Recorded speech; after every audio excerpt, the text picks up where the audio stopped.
Bismillahi walibni waruhil kudus al-ilahul wahid. Demi nama Bapa, Putra, dan Roh Kudus ketiganya yang esa. Shalom sahabat yang dikasih oleh Tuhan. Berjumpa kembali dengan saya di channel ini. Terima kasih buat teman-teman yang terus setia mendukung channel ini dengan cara subscribe, like, komen, dan share.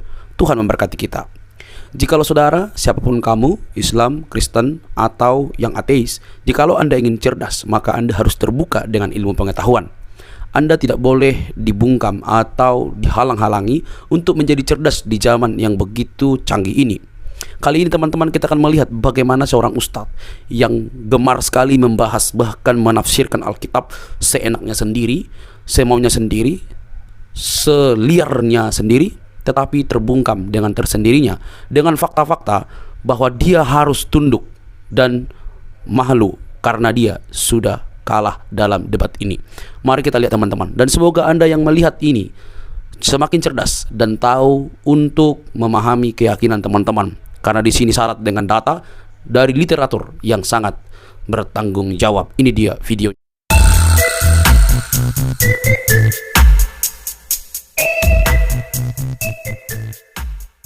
Saya sih berusaha memberikan teman-teman Kristen maupun teman-teman Islam porsi yang sama dalam bertanya dan menjawab. Tapi kemarin agak rusuh. Kenapa? Ini ada teman Islam dan teman Kristen yang tidak bisa diatur kan. Oh, Tapi kalau Pak Erben live begini disiarkan di YouTube ya? iya. Oh iya. Nanti saya ini ya tutup kamera kalau misalkan Pak Erben mau live kan. Tutup aja kamera. Ya nanti aja Pak. Ini kan belum ada juga teman-teman Muslim yang naik. Tidak mungkin kan saya yang berdebat dengan Bapak. Saya ini tidak ada ilmu Pak. Oh, Tapi kemarin ada yang menarik yang saya tanyakan dengan teman-teman Kristen. Apakah maksud dari penebusan dosa itu yang ditebus oleh Yesus Kristus itu hanya dosa awal, bukan merujuk kepada dosa orang-orang yang setelah dan sebelum Yesus Kristus disalib. Itu bagaimana Pak? kalau penebusan yang dikerjakan Yesus itu kan berlaku untuk masa lalu dan masa yang akan datang. Karena Kristus mati satu kali untuk seluruh dosa manusia. Makanya ketika Yesus mati, dia bangkit. Kebangkitannya itu kan disertai orang-orang suci, orang-orang saleh. Matius pasal 27, 51, 53 kan? Ya. Nah, di situ. Jadi orang-orang saleh dalam perjanjian lama yang menantikan kedatangan Yesus, sudah dibangkitkan Yesus masuk Firdaus. Di situ. Jadi yang ditebus oleh Yesus itu adalah manusia dari kutuk dosa, bukan dosa ditebus, manusianya. Karena dosa itu artinya kan terpisah dari Allah. Dosa itu berbicara manusia mengalami kematian. Manusia itu rusak hakikatnya. Manusia itu dikuasai oleh dunia, dikuasai oleh hawa nafsu. Jadi Yesus datang menebus, menyelamatkan manusia dari keadaan itu. Nah, ini Berarti yang dimaksud di situ merujuk kepada Adam dan Hawa ya, Pak Erben? seluruh manusia. Jadi gini ya, ini saya jelaskan praktis ini, praktis. Jadi roomnya bro ini bagus. Kalau diskusi kan aku sebenarnya kan suka diskusi, bahkan saya membuka ruang untuk satu arah pun nggak masalah tuh, hanya bahas Alkitab. Karena Ya bahas sebenarnya menarik juga walaupun satu arah. Yang penting kan ada beberapa orang yang senang untuk menambah wawasan pengetahuannya Pak Erben, termasuk saya. Karena Oke. bahkan ketika saya belajar Tritunggal dan Oneness secara substansial perbedaannya kan, nah itu saya tongkrongi room Kristen supaya saya minimal ada bekal pengetahuan ketika saya ingin menanyakan sesuatu. Silakan Pak. Jadi ini ya, perhatikan ya. Jadi dosa itu apa sih arti dosa ini? Dosa itu kan kalau bahasa apanya itu Alkitab itu bahasa aslinya mamartia. Itu melenceng dari tujuan Tuhan, melenceng dari sasaran Tuhan. Itu arti dosa. Nah di situ ya, arti dosa. Jadi ini keadaan manusia sebelum berdosa. Ini keadaan manusia sebelum berdosa, diciptakan hidup sempurna, diciptakan untuk hidup kekal, diciptakan untuk berkuasa di bumi, dan diciptakan untuk bersekutu dengan Allah. Ini keadaan manusia sebelum ada dosa. Kemudian manusia jatuh dalam dosa, artinya manusia melenceng dari tujuan Allah ini. Maka manusia menjadi rusak. Manusia mengalami kematian, manusia dikuasai dosa dan iblis, dan manusia pun terusir dari Taman Eden. Ini keadaan setelah berdosa. Jadi untuk apa Allah mengutus Yesus firman menjadi manusia? Supaya manusia yang di dalam keadaan berdosa ini ditebus, artinya dipulihkan. Jadi manusia yang rusak itu dipulihkan kembali untuk sempurna. Maka dikatakan di dalam Alkitab, Yesus Kristus membaharui manusia menjadi manusia baru, ciptaan baru. Kemudian manusia mengalami kematian menjadi hidup kekal. Maka Yesus katakan, siapa percaya kepada Yesus memperoleh hidup yang kekal. Manusia yang dikuasai dosa dan iblis dibebaskan Yesus, sehingga manusia berkuasa bersama Yesus di langit yang baru dan bumi yang baru di Firdaus. Kemudian manusia yang terusir dari Taman Eden, dari hadirat Allah, dibawa kembali bersekutu dengan Allah. Itulah arti penebusan. Jadi dosa dengan perbuatan dosa beda. Perbuatan dosa itu apa? Akibat-akibat yang dilahirkan oleh manusia dari keadaan yang rusak. Nah ini dia. Jadi ini perbuatan dosa. Perbuatan dosa itu adalah contoh mencuri, membunuh, merampok, kawin-mawin, pemaksaan. Semua ini perbuatan dosa. Kalau perbuatan dosa itu ditanggung masing-masing. Tapi kalau hakikat dosa ini hanya bisa diselesaikan oleh Yesus Kristus. Hanya bisa diselesaikan Yesus Kristus ini. Tapi kalau ini baru. Contoh, kalau si A mencuri, ya si A yang kena getahnya. Si B membunuh, si B yang kena getahnya. Nggak bisa si C. Makanya disebut dosa anak ditanggung anak kalau perbuatan. Tapi kalau hakikat berdosa ini hanya bisa diselesaikan oleh Yesus Kristus. Itu konsep atau ajaran tentang penebusan manusia dari bentuk dosa dalam Alkitab. Nah, begitu Oke, ya. Pak Irben, yang maksud dari setelah berdosa itu, yang poin mengalami kematian, berarti maksudnya Adam dan Hawa pada dasarnya itu kekal ya? Adam dan Hawa diciptakan untuk hidup kekal. Ya. Oke. Jadi manusia mati itu karena mengalami dosa, jatuh dalam dosa. Oke. Karena manusia berdosa itu makanya mati. Nah, terus di poin Taman Eden itu letaknya di mana, Pak? Kalau Taman Eden ini di dalam dasar Alkitab itu ya di bumi. Di bumi Taman Eden. Oke, baik, Pak, baik. Oh, oke. Kepada teman-teman yang baru bergabung, selamat malam. Assalamualaikum warahmatullahi wabarakatuh. Oke, silakan. Kalau ada teman-teman Muslim yang ingin bertanya ke Pak Irben, silakan. Tapi tolong ya teman-teman, kita diskusi yang santun untuk bagaimana kita kemudian sama-sama mendapat pengetahuan tambahan. Ayo, silakan teman-teman. Bang Dehen, Bang Sison. Selamat malam, Bang Irben. Ini mau tanya sedikit saja. Iya. Kan Yesus itu sudah menebus dosa. Kok masih ada ibadah gitu? Terus gimana itu? Masalah dosa atau ini terus bagaimana kelanjutannya di alam selanjutnya itu, Bang? Jadi kenapa kita beribadah? Ibadah itu kan rasa syukur kepada Allah yang menebus kita melalui Kristus Yesus. Itu ibadah. Jadi kita beribadah bukan untuk masuk surga, bukan. Kita ibadah merasakan syukur nikmat yang diberikan oleh Allah Bapa melalui Kristus untuk kita. Saya suka memberikan gambaran seperti ini. Ibaratnya Pak Dehen ini adalah orang paling kaya di dunia, ini yang di atas. Saya orang paling miskin, saya gembel. Tapi Pak Dehen ini, oleh karena hatinya yang suci dan mulia, mengangkat saya menjadi anaknya. Dijamin saya untuk menjadi ahli waris dalam kekayaannya. Saya yang tadinya gembel, dimandikan, diberikan semua mobil, apa semua harta perusahaan diberikan. Kalau saya berbuat baik sama Pak Dehen, bukan lagi supaya saya menjadi ahli warisnya Pak Dehen. Bukan lagi supaya Pak Dehen menjadikan saya mendapat harta, bukan. Karena itu sudah diberikan Pak Dehen. Jadi saya berbuat baik sama Pak Dehen ini karena saya bersyukur dia baik sama saya. Jadi rasa syukur saya atas kebaikan Pak Dehen yang tadinya saya gembel, saya orang yang gak ada apa-apanya, menjadi orang yang luar biasa. Jadi orang Kristen beribadah bukan untuk masuk surga tujuannya, tapi orang Kristen masuk surga karena sang pemilik surga, Allah Bapa di surga, telah memastikan dan menjamin kita menjadi warga kerajaan surga melalui utusannya, yaitu sang firman menjadi manusia, itu Yesus Kristus. Itu maknanya, bro. Oh, jadi intinya itu balas budi begitu toh? Kalau bukan balas budi, rasa syukur. Karena kita tidak bisa membalaskan kebaikannya Allah Bapa, bro. Bagaimana kita membalas itu? Kita yang layak dihukum karena dosa kita, justru kita diselamatkan untuk masuk surga. Itu tak terbalas. Emang Tuhan itu kurang apa dia, Allah Bapa itu? Dia pemilik segalanya. Gak bisa kita balas itu, tetapi kita memiliki rasa syukur. Itu bahasa sederhana. Itu bro ya. Jadi baik. Masih ada Pak Irben, silakan. Jadi makanya dikatakan kamu telah ditebus dari cara hidupmu yang sia-sia. Karena itu serahkanlah hidupmu kepada Tuhan, berawal dari dirimu.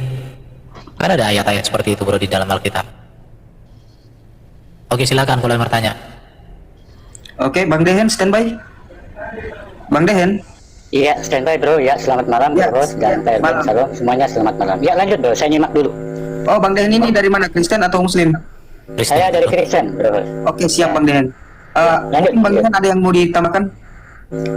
Sebetulnya jadi apa yang disampaikan oleh Pak Erben tadi ya sudah cukup jelas ya, bahwa iman percaya kami itu didasarkan keselamatan itu bukan karena usaha dan jerih payah kami, bukan hasil perbuatan kami. Karena kitab suci kami menuliskan ya, kalau Brother Host bisa buka Efesus 2 ayat 8 sampai 9, di situ dikatakan sebab karena kasih karunia, saya ulang ya, sebab karena kasih karunia kamu diselamatkan oleh iman. Itu bukan hasil usahamu, tetapi pemberian Allah. Itu bukan hasil pekerjaanmu. Jangan ada orang yang memegahkan diri. Jadi keselamatan yang kami peroleh ini melalui iman percaya kami ketika Yesus mati dan bangkit ya pada hari yang ketiga. Jadi itulah dasar standar iman kami. Jadi bukan karena amal ibadah kami, tetapi seperti Pak Erden katakan tadi, karena kami sudah diberikan kasih karunia mendapatkan keselamatan tersebut, sehingga kami mengerjakan keselamatan tersebut seperti yang dituliskan oleh Rasul Paulus ya, firman Tuhan, tetap kerjakanlah keselamatanmu. Juga kitab suci kami juga mencatat iman tanpa perbuatan pada hakikatnya adalah mati. Nah, artinya karena kami telah beroleh keselamatan oleh kasih karunia di dalam iman percaya kami kepada Tuhan Yesus, sehingga kami melakukan apa yang diajarkan Tuhan Yesus, seperti Tuhan Yesus katakan, kasihilah Tuhan Allahmu dengan segenap hatimu dan dengan segenap akal budimu, dan kasihilah sesamamu manusia seperti dirimu sendiri. Jadi itulah poin dari iman kami. Jadi bukan standar keselamatan itu kami peroleh dari amal perbuatan kami, tetapi dari kasih karunia yang telah Allah berikan kepada kami di dalam Kristus Yesus melalui kematian dan kebangkitannya. Itu saja sementara Bro Ros, prolog dari saya. Terima kasih. Oke, baik. Selamat malam Bang Ada 100. satu lagi mau tanya. Oke, sebentar ya Pak. Kita sapa dulu tamu kita bersama, Bang Shirley, Bang 100, Bang User. Ya, malam-malam lanjut. Ya. Ya, semuanya ini Kristen ya? Wabarakatuh. Oke, Waalaikumsalam Bang Objektif. warahmatullahi wabarakatuh. Bang User, Kristen Muslim? Oke, tolong di-mute ya kalau ini nanti kita akan berikan kesempatan untuk bicara. Ya, silakan kepada Bang Session dan Bang Liberty untuk bertanya kepada teman-teman Kristen. Silakan. Duluan aja Bang, saya nyimak dulu. Gini mau tanya saya. Sebelum ada Yesus itu Bunda Maria sembahnya ke siapa ya? Maaf, bukan saya untuk berdebat, cuma tanya. Oke ya. Jadi semua manusia yang dicatatkan di dalam Alkitab yang percaya kepada Allah Abraham, Ishak dan Yakub, mereka menyembah Yahweh sebagai Bapa. Baik Maria menyembah Yahweh, tetapi harus diketahui bahwa Allah Bapa atau Yahweh itu dia adalah Bapa Sang Pencipta yang memiliki firman dan roh, dan Yesus itu inkarnasi firman. Jadi ketika Maria menyembah kepada Bapa di surga, sudah pasti juga dia menyembah firman dan menyembah rohnya. Sama seperti saya dengan Bapa. Ketika saya berbicara dengan Bapa, saya pasti berbicara dengan tubuh Bapa. Sebentar dong, saya kan masih menjelaskan. Ketika saya berbicara dengan Bapa, saya berbicara dengan tubuhmu, dengan jiwamu, dan dengan rohmu. Kalaupun yang datang sama saya adalah suaramu, tetapi saya berbicara juga dengan tubuhmu dan rohmu. Jadi Maria, dia menyembah kepada Allah Bapa yang memiliki firman dan roh. Jadi dia menyembah firman, artinya dia menyembah keilahian Yesus, bukan kemanusiaan Yesus, karena kemanusiaan Yesus itu baru ada ketika dia mengandungnya. Sama seperti orang Muslim. Saya kasih gambaran seperti Quran. Quran sebelum diwahyukan kepada Nabi Muhammad, Quran sudah ada di dalam diri Allah sebagai kalam, sebagai sifat Allah. Tetapi yang buku itu baru ada ketika dikanonkan 1924 di Kairo, Al-Azhar, Mesir. Nah begitu bro. Oke. Berarti waktu di kandungan selama 9 bulan itu Tuhannya masih siapa itu? Yahweh itu atau Jadi gini, Tuhan itu kan gelar bro. Itu artinya penguasa. Allah Bapa juga gelar apa? Allah Bapa itu penguasa, tapi dia penguasa yang transenden, yang tak terlihat. Sedangkan Yesus itu firman-Nya yang mewujudkan kepenguasaan Bapa itu. Jadi Yesus penguasa karena dia diberikan Allah Bapa kuasa. Saya kasih gambaran sama kamu supaya mengerti. Allah Bapa Yahweh yang di surga, dia adalah Allah yang batin. Yesus Kristus adalah penguasa yang zohir, yang terlihat. Sedangkan Allah Bapa itu penguasa yang batin. Yesus Kristus penguasa yang zohir. Kenapa Yesus penguasa yang zohir, yang terlihat, yang tampak? Karena Allah Bapa itu tidak terlihat. Allah Bapa memperlihatkan kepenguasaannya melalui Yesus Kristus yang adalah firman-Nya. Nah itu bro penjelasan kami. Maksudnya begini, maksudnya yang disembah itu waktu di kandungan itu siapa? Waktu Yesus di kandungan itu. Waktu Yesus di kandungan yang disembah Maria tetap Allah Bapa di surga, yang kekal dengan firman dan roh.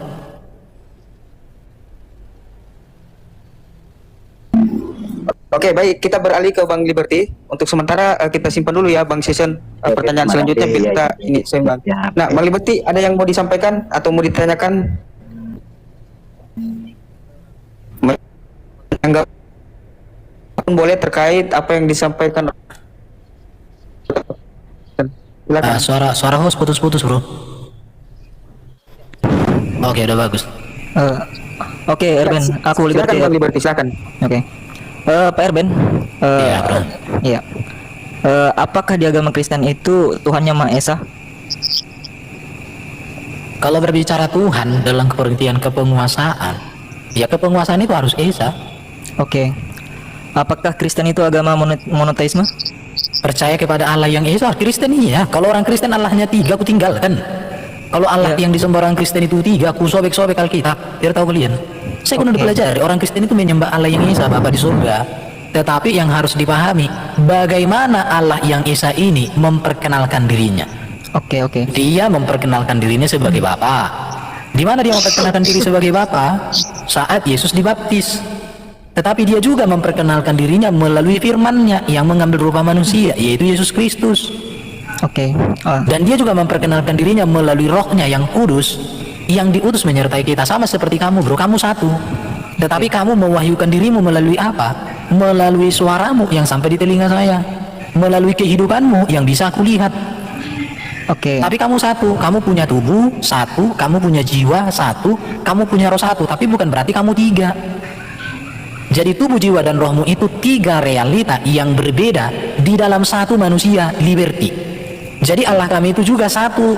Dia Bapa yang memiliki firman dan roh. Jadi Bapa, firman, dan roh, 3 realita yang berbeda, namun satu di dalam hakikatnya sebagai Allah. Nah, begitu, bro. Kalau memang agama Kristen itu Tuhan yang Maha Esa, coba tolong Bapak Erben sebutkan nama sebutkan nama Tuhan Anda dengan satu kalimat. YHWH. Oke, YHWH ya. Alah. Jadi gini, kata Tuhan yang kau maksud apa dulu? Kan aku bilang tadi, Tuhan itu gelar kepenguasaan. Iya, saya tanya. Gelar. Kalau Tuhan Anda Maha Esa, berarti ada satu nama. Saya minta Anda menyebutkan Nama Tuhan Tuhan Anda. Allah Bapa, YHWH, kan udah aku bilang tadi. Iya, saya minta itu aja, YHWH berarti ya.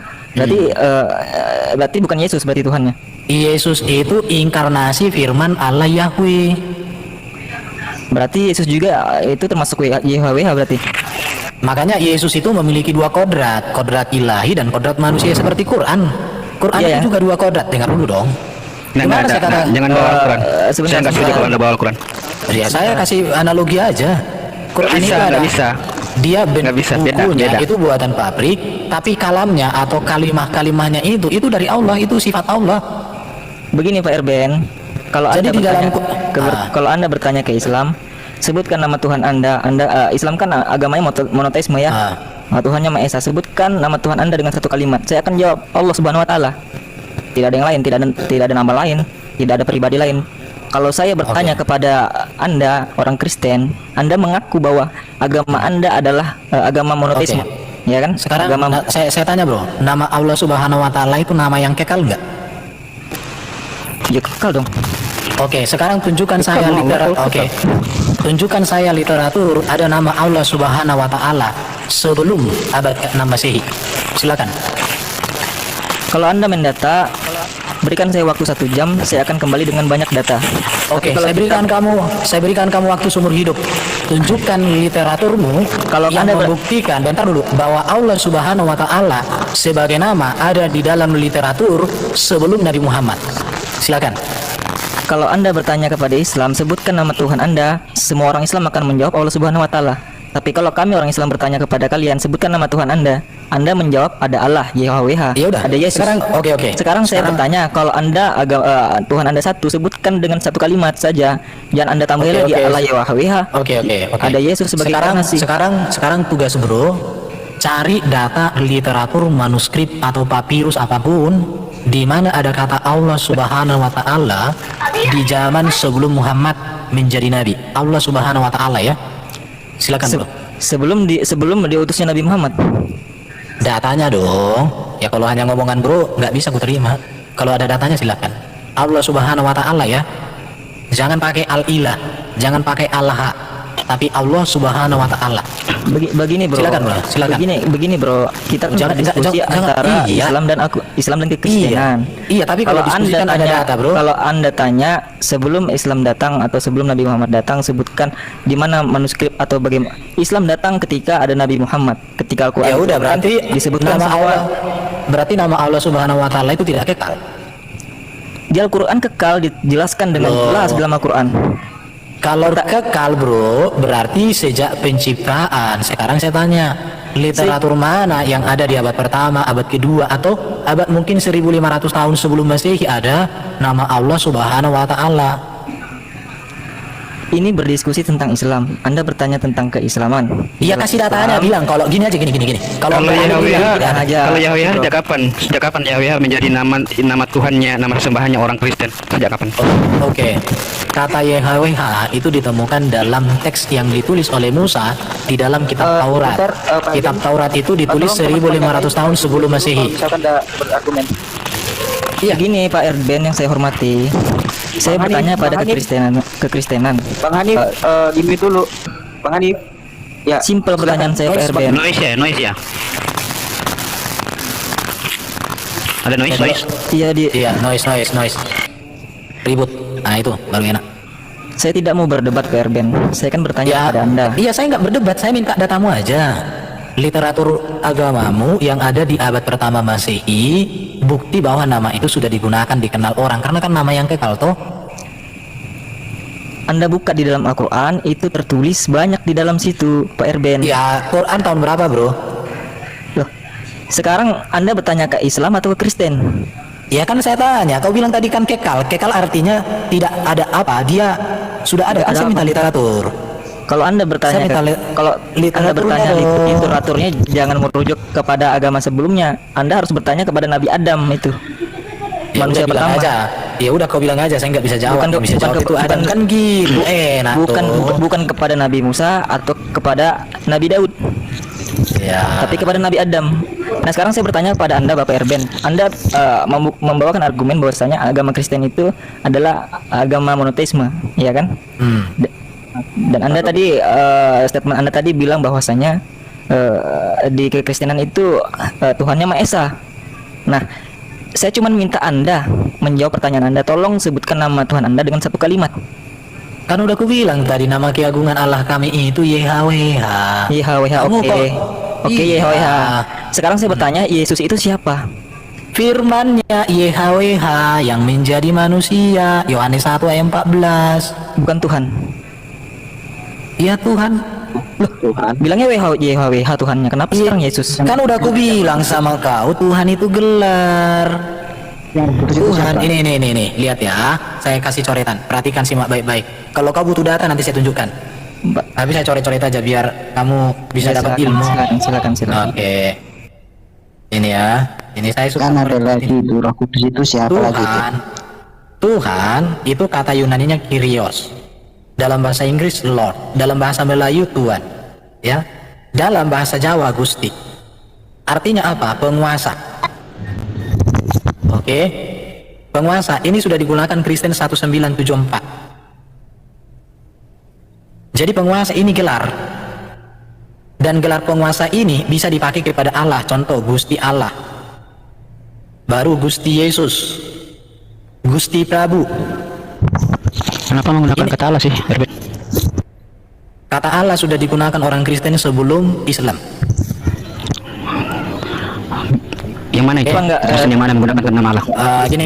Itu sudah topik yang lain. Saya sudah pernah bahas itu dengan Rizky More. Yang nggak bisa bantah data saya. Jadi nggak usah. Kalau kalian gelarnya di bawah si Rizky nggak usah ikut.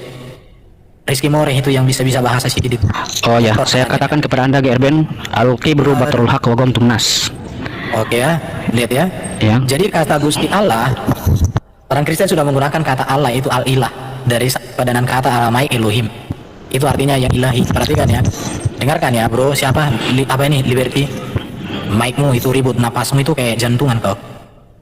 Lihat ya, Gusti Allah, Gusti Yesus, Gusti Prabu. Kalau Gusti Prabu artinya Prabu ini sebagai penguasa. Penguasanya di mana? Di kerajaannya. Kalau dikatakan Gusti Yesus, Yesus penguasa, penguasa di mana? Di bumi, di surga. Dalam Matius 28 dikatakan Yesus diberikan oleh Allah Bapa kuasa di bumi, di surga. Jadi kalau Gusti Allah artinya Allah penguasa. Gusti Yesus artinya Yesus penguasa. Gusti Prabu artinya Prabu penguasa. Bahkan penggunaan kata Gusti ini bisa juga kepada saya. Gusti Erben. Saya penguasa. Penguasa di mana? Di rumah saya. Tapi nggak di rumah orang. Kalau ilah itu gelar atau nama Tuhan itu gelar, berarti bebas itu ya? Ini kata penggunaan kata ini, bro. Kata ini kalau dalam bahasa Arab di dalam Quran penggunaan kata Tuhan ini sepadan dengan kata Robbika, Robbi. Kata Robbi itu bisa diartikan Tuhan kalau manusia, Tuhan kalau sesembahan. Anda terlalu jauh, Erben. Anda Saya bisa kasih kamu ayat Quran tentang kata Tuhan dan Tuhan. Pertanyaan lebih simpel, Erben. Lo tadi kan bilang, ya kan, di kekristenan itu Tuhannya Esa, satu, oke. Saya bertanya, coba tolong sebutkan nama Tuhan Anda dengan satu kalimat. Anda jawab YHWH, oke, YHWH. Sekarang saya bertanya, Yesus itu siapa? Oke, saya dengarkan ya. Makanya kamu jangan kemana-mana, Erben. Jangan kemana-mana. Tinggal jawab aja, Yesus itu Tuhan, YHWH itu Tuhan juga. Dengarkan ya. Itu pertanyaan simpel loh. Ini pertanyaan SD loh itu. Waduh, bro. Orang Kristen itu 67% menerima Nobel penghargaan PBB karena kecerdasan. Islam 0,8%, bro. Jadi kamu gak usah kayak gitu. Ini orang Kristen itu cerdas, IQ-nya tinggi. Jadi kalau IQ-mu terlalu rendah, jangan kau bilang ini anak SD. Dengarkan. Ini Yahweh. Bodoh pintar itu individu. Dengar dulu. Yahweh itu dia adalah Bapa. Di dalam dirinya ada firman, di dalam dirinya ada roh hidup. Yesus itu adalah firman-Nya Bapa Yahweh ini yang menjadi manusia, Yesus. Jadi bukan Bapa Yahweh. Yahweh itu namanya adalah dia Bapa. Saya kasih kamu, ini Liberty. Liberty. Nah, jenismu manusia. Manusia Liberty itu ada tubuh. Dalam tubuhmu ada pikiranmu, jiwamu, dan ada rohmu. Host, tolong naikin Morereski tuh, host. Host, tolong naikin Morereski, guys. Gue turunin nggak apa-apa kalau penuh. Oke, tanpa mengurangi rasa hormat, kita jeda dulu penjelasannya. Oke, teman-teman Muslim atau Kristen ada yang mau mengalah dulu? Kita naikkan satu teman-teman Muslim supaya seimbang. Gini aja, gua aja yang turun, Mas. Naikin Morereski tuh. Tadi kan si Erben bilang Morereski. Kalau itu naikin aja, gue diturunin nggak apa-apa, gue turun. Oh, enggak apa-apa Ustadz. Bang Reformat standby. Oh, siap. Udah ya? Jadi saya kasih gini, Isra. Tubuh, pikiranmu, dan rohmu, itulah namanya manusia yang bernama Liberty. Bapa, firman, dan roh itulah Allah yang bernama Yahweh. Yesus itu siapa? Firman Yahweh yang menjadi manusia, namanya Yesus. Yesus punya dua kodrat, kodrat firman dan kodrat manusia. Ini aja, bro, firman. Sama seperti Quran. Kalau Anda dengar dulu, dengar. Quran itu punya dua kodrat, kodrat firman dengan kodrat buku, kertas. Salah, jangan masuk di situ, Ben. Fatal kalau kamu masuk di situ, berarti. Kertas itu pabrik, bro. Salah. Kalau firman itu sifat Allah, bro. Sifat Allah. Kamu nggak bisa menjelaskan itu. Gini aja, Erben, kalau Anda menganalogikan Allah itu seperti manusia, ya dengarkan dulu. Siapa menganalogi? Anda tadi kan menganalogikan, iya kan, YHWH itu seperti manusia. Di dalam manusia itu ada ruh, ya kan? Ada pikiran. Iya, sekarang saya tanya, ada pikiran. Kalau ruh saya mati, apakah jasad saya juga mati? Kalau ruhmu mati, maka kamu jadi bangkai. Kalau pikiranmu hilang, kamu jadi orang gila. Kalau tubuhmu tidak ada, kamu jadi kayak hantu Casper. Oh, Allah juga kami itu YHWH Anda. Ketika YHWH Anda memisahkan diri, berarti Bapak Anda juga tidak ada di langit. Nggak ada memisahkan diri. Dengarkan. Loh, itu Allah lagi Anda itu kekal, maha kuasa. Kalau kamu itu maha terbatas. Kalau Allah kami maha kuasa. Tidak bisa Kalau maha kuasa dan maha terbatas, kenapa dia analogikan dengan manusia? Kalau gitu, Tuhan kamu. Saya mau membuka pola pikirmu untuk memahami bagaimana hubungan Bapa, Firman, dan Roh. Hubungannya itu supaya kamu bisa paham, maka kamu harus mampu memahami hubungan tubuhmu, jiwamu, dan rohmu. Kalau kamu tidak mampu memahami hubungan tubuh, jiwa, dan rohmu, maka kamu tentu tidak bisa memahami hubungan Bapa, Firman, dan Roh. Oke. Pertanyaan aku, sekarang gini kalau saya mati, apakah jasad saya juga ikut mati? Kalau rohmu mati, kamu bangkai, udah dibilang gimana sih?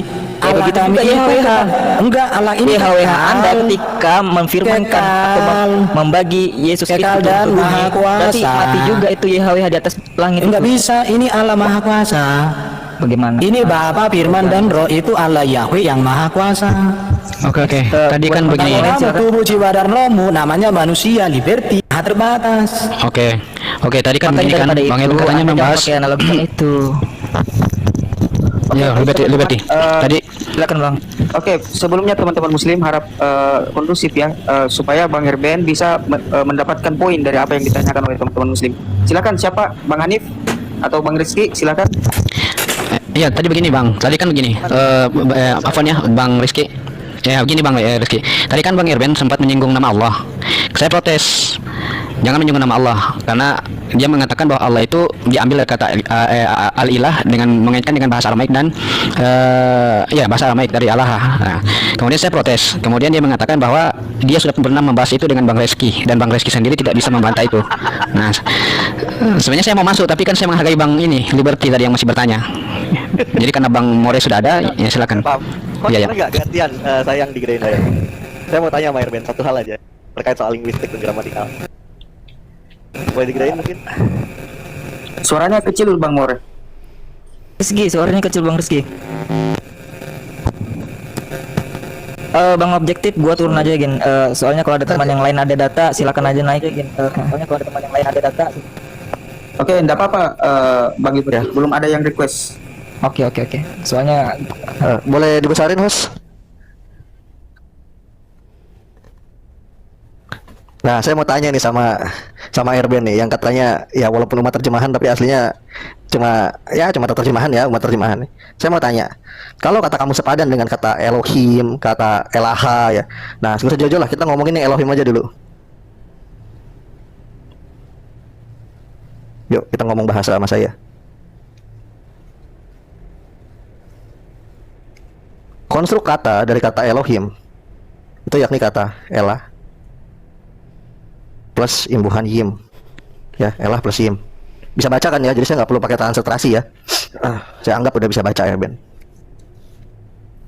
Nah, kalau kamu mau pakai teori bahwa kata Allah itu, ya, menurut Syekh Imam Syibaweh itu memiliki konstruk kata,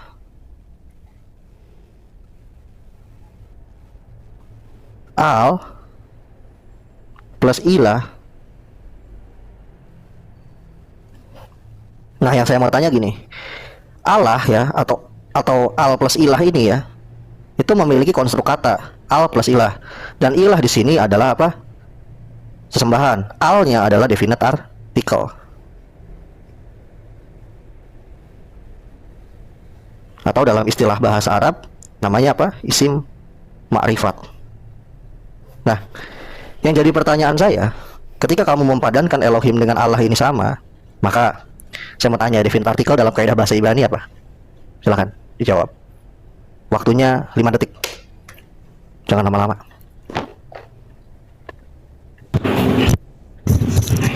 Dalam bahasa Arab kan Bang Mori ada makrifah dan nakir. Iya, betul. Ini sih ma'rifat. Host di kolom besar bro. Oke, ini saya buka dari sarapan pagi. Eloah Ibrani, Elaha itu baru dengan Elah atau Elah Aram.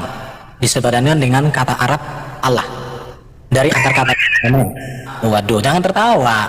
Ini Rita Wahyu lebih pintar darimu bro. Alep, Lamet, Aram, Alap, Lamat, He. Kalau Arab, Alif, Lam, Ha. Oke ya. Dari mana kata Allah ini menjadi sama dengan Elohim? Kita lihat di bawah ya. Perhatikan di sini. Ini lihat. Kata Eloah dan Elohim. Perhatikan, Elah di sini ditulis dalam bahasa Aram tetapi dengan aksara Ibrani Alep, Lamet, He, yang sekalipun bisa berarti sumber tetapi juga merupakan akar kata Eloah dan Elohim. Terjawab ya? Ini datanya. Jadi kata itu, ini ada sarapan pagi.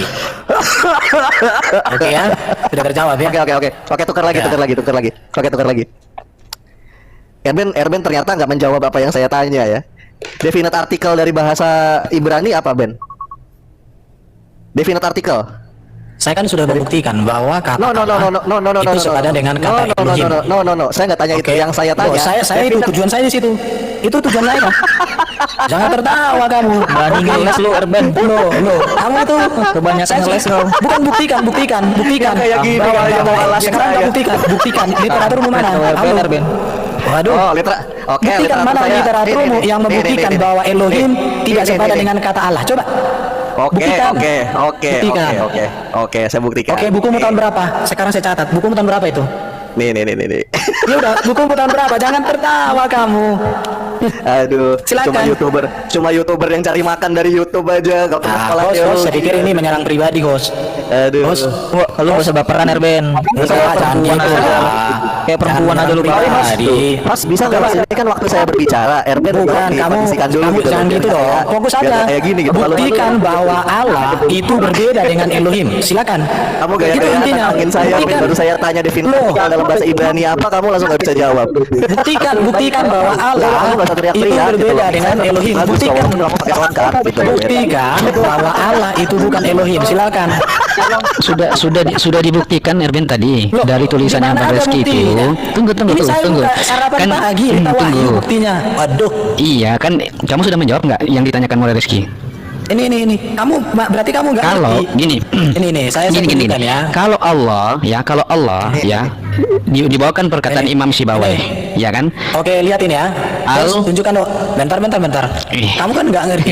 Tujuan saya bukan untuk itu. Lihat, Elohim adalah bentuk plural dari kata Eloah. Dapat dibandingkan dengan serumpun Aram Elah, yang dalam bahasa Arab Allah. Ini data gimana sih, Rizky? Salah itu. Lo salah. Oke, gantian dulu. Saya Nggak bisa deh ke Allah, nggak bisa deh ke Allah. Ini. Oke, ini kasih lihat. waktu deh 2 menit deh. 2 menit. Bukan, Ya, ini lihat dong. Ya, 2 Buktikan menit. dong. Saya tantang Erben satu ini 2 Ini menit. lihat ini. Ini saya sudah kasih data ini. Ayo 2 menit. Kasih moderator. Ini lihat ini, oke ya. Kasih Lihat. moderator. Kau bantah dulu dong. Oke, saya bantah. Kamu diam dulu. Sumbermu mana? Coba sumbernya dong. Tolong. Jangan ribut dulu. Umat terjemahan diam dulu. Bukan, kamu kasih sumber. Sumbermu mana? Umat terjemahan Silakan diam dulu. kasih sumbermu. Aku udah kasih sarapan pagi tuh. Saya mau tanya nih. Ini penjelasan dari kamu. Host bisa digeser dulu nggak, host? Ini saya masih kecil ini. Gimana saya mau nunjukin? Oke, ya. Tadi Rita Wahyu itu menjelaskan sama nih seperti yang saya jelaskan ya kan.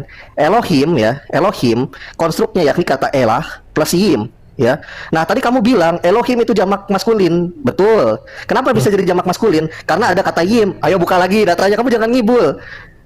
Nih ya.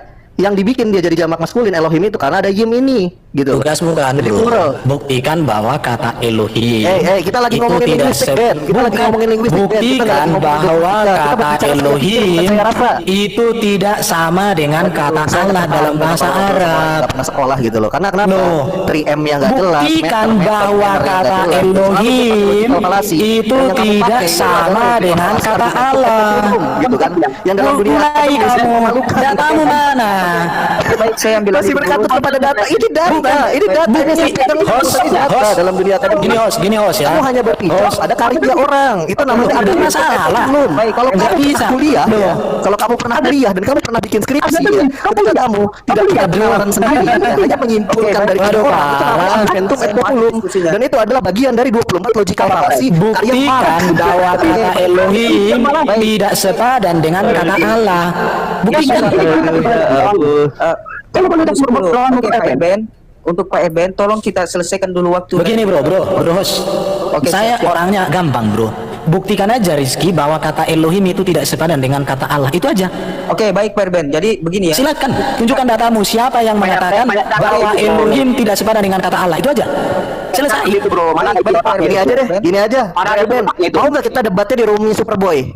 Biar kita imbang dan netral. Kalau Superboy itu dia jadi moderator, ngerti logical fallacy dan ngerti 3M. Jadi bisa debat secara ilmiah. Di sini Bisa aja, nalar di teologi, sini. berani nggak? Kalau berani Di saya sini kan- panggilin Superboy-nya, kita main di Rumi Aduh. Superboy. Oke? Bagaimana ini? Di sini aja udah aku bilang. Oke, enggak, kayaknya kamu mana Rizky? Kayaknya. Ini bukan kamu gampang bantah saja dalil Gini aja deh. saya Kalau Erben yang punya saya nyali, katakan. Akademi saya tantang di Rumi Superboy. Waduh. Superboy dan kawan-kawan saya. Ben, itu dikasih temar, orang lagi bicara lu potong-potong. Ini temar tadi tuh nampak. Gini, saya masih baik lu ya. Buset lu, kampret. Saya hanya minta datanya si Rizky yang mengatakan bahwa Elohim tidak sepadan dengan kata Allah dalam bahasa Arab. Makanya dikaji dulu dari linguistiknya. Gitu. Ayo, kita kaji dulu. Sumbermu mana? Oke, kamu Sumbermu mana? itu Oke. namanya literasi. Ya udah, literasimu mana? Literasimu Oke, mana? baik. Kamu pernah kuliah nggak sih, Ben? Saya mau nanya, Ben. Ben, itu ada host pakai timer ya. Cek, cek, Tolong cek. Ben, Ya, begini ya. lihat di timer itu Ben. Kalau Oke, giliran begini. kau ngomong, kau ngomong. Seperti begini ya, Pak Erben. Kita selesaikan dulu waktu Bang Rizky untuk menjelaskan apa yang dia maksud. Kemudian Pak Erben bisa menanggapi di waktunya nanti Pak Erben ketika Yang saya minta data aja bro, data. Oke, siap, data aja. siap. Silakan. Oke. Mantap. Data buku mana yang mengatakan bahwa Allah tidak sepadan dengan kata Elohim? Oke, Silakan. Tapi biarkan dulu lah. Biarkan dulu Bang Rizky untuk menjelaskan tentang. Kalau tidak ada data saya nggak bisa diam. Bang Murah itu otaknya ada Aduh. Erben. Memang sih Itu kalau mau ngobrol ngasih bahasa semetrik Erben. Itu Murah itu sudah mau ngasih bahasa Ibrani semuanya Erben. Oke, baik. Begini Pak Erben. Pak Erben, kita selesaikan dulu waktunya Bang Rizky. Kemudian Pak Erben, kalaupun jawaban dari Bang Rizky tidak memadai, maka Bang Erben bisa komplain di waktunya Pak Erben. Oke? Sepakat ya? Jangan potong-potong lah Erben. Ya, oke. Kita lanjutkan waktu Bang Rizky. Silakan. Oke, pertama saya jelasin dari dasar dulu ya. Kalau kita berbicara dunia dialektika, ini bedanya orang yang pernah sekolah dan nggak pernah sekolah. Yang orang yang pernah reasoningnya dipakai dan reasoningnya nggak dipakai gitu. Bedanya di sini. Kalau kamu menuntut yang namanya sumber, yang namanya literatur, ya ketika berbicara rumusan standar linguistik seperti ini adalah literatur namanya. Ya, kamu harusnya nanya referensi gitu loh. Nanyanya, dan referensi bisa saya kasih gitu. Ini literaturnya. Dan Erben sendiri, ketika saya tanya, Erben nggak pernah bisa jawab. Makanya tadi pertanyaan saya hanya mengingatkan. Pertanyaan saya ya, definite artikel dalam bahasa Ibrani itu apa? Silahkan itu dijawab, saya hanya mengingatkan ya. Terserah kalau Erben urat malunya udah putus ya, dan memang nggak mau jawab itu ya, ya kita udah cukup tahu gitu kan kapasitas ilmunya sampai di mana itu. Nah yang kedua ya, kalau kamu mau sumber, saya bisa tunjukkan yang namanya Targum Rasag. Targum Rasag ya, ketika di dalam kitab Berashit ya, Sefer Berashit atau kitab Kejadian ya, di pasal kedua, di ayat keempat ya, ketika ada kata Yudhe Vavhe diterjemahkan oleh Raibah Sa'dia Gaon menjadi Alif Lam Lam Ha, Allahu. Udah terbukti itu kan. Nah sekarang pertanyaan saya dijawab ya, karena saya nggak mau pakai datanya di Tawahyu. Karena kenapa? Di Tawahyu aja merujuk kepada Raibah Sa'dia Gaon. Saya kasih yang sumber primernya di Tawahyu rujuk nih, ada di laptop saya. Nah pertanyaan saya silakan dijawab. Definite artikel dari bahasa Ibrani itu apa? Silakan. Saya sumbangkan waktu saya yang 25 detik lagi untuk Erben. Terima kasih host. Saya hanya fokus kamu membuktikan bahwa kata Elohim tidak sepadan dengan kata Allah. Artinya kamu tidak menjawab yang menjadi esensi pembicaraan. Kalau Raditya Dya Gaon bahasa Arab, Alkitab ditulis dalam bahasa Arab tahun berapa? Di situ. Sekarang saya kasih data ini. Lihat ini ya. Dalam studi kata Ibrani Elohim, dalam bahasa Indonesia terjemahan LAI diterjemahkan kata Allah. Elohim dalam bentuk plural, dan kata Ibrani Eloah disangkakan ya. Sedangkan El adalah konstruk Eloah atau Elohim itu. Eloah, perhatikan di sini ya. Saya udah ada datanya. Saya lebih percaya Rita Wahyu daripada kamu, karena Ribu Rita Wahyu bisa bahasa Ibrani. Oke, perhatikan di sini ya. Kata Eloah dapat dibandingkan dengan kata yang serumpun dalam bahasa Ibrani, yaitu bahasa Aram Elah, yang juga serumpun dalam bahasa lain, yaitu bahasa Arab Allah. Dan kata Allah ini telah diserap menjadi kosakata dalam bahasa Indonesia. Ingat bahwa bahasa Ibrani, bahasa Aram, dan bahasa Arab adalah bahasa yang serumpun, yaitu serumpun Semitik. Orang-orang Kristen Arab, mereka telah menggunakan kata Allah ini dalam makna yang sama dengan kata Ibrani Eloah atau Elohim. Penggunaan kata Allah oleh orang Kristen Arab ini jauh sebelum era Muhammad yang baru muncul abad 7. Maka jika ada orang Kristen yang baru belajar keyahudian dan ingin menjadi Yahudi, kemudian mereka berubah pola pikir menjadi anti kata Allah, merupakan mereka lupa bahwa kekristenan itu berasal dari timur. Jadi jelas ini data Rita Wahyu.